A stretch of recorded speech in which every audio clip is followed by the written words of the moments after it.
This is the JetsTV Postgame Report. He's Mitchell Clinton. I'm Jamie Thomas. The Winnipeg Jets fall to the Toronto Maple Leafs 3-2 in a game they played so well for 55 minutes.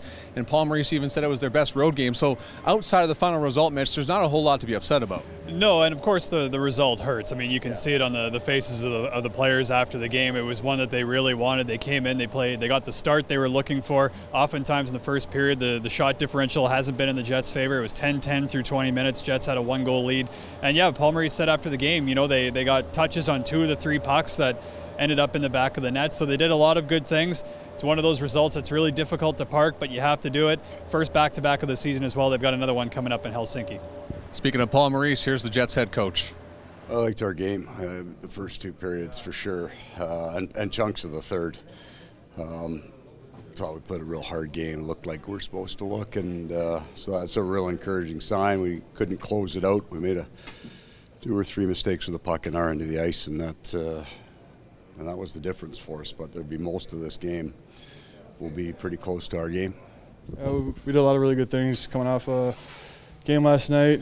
You know, 3 and 4 days, 4 games this week. You know, it was a pretty good effort. It just, you know, once they seized momentum, just seemed like pucks were finding them. They made some good plays. Yeah, I mean they played well too. They were on us down in the D zone. They weren't fluky turnovers, I guess. They caused them. It was a result of what they were doing.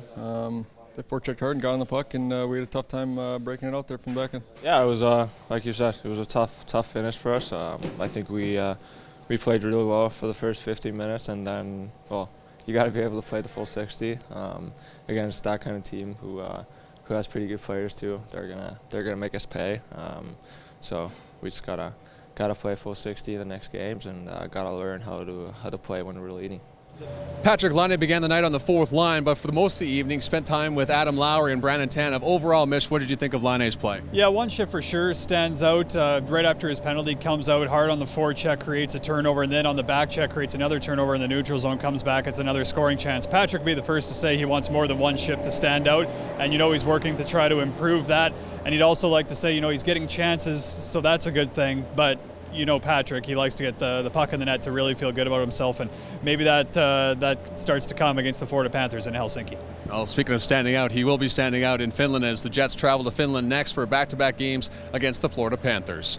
This has been the JetsTV Post-Game Report presented by Winnipeg Supply Service Experts, heating, air conditioning, and plumbing.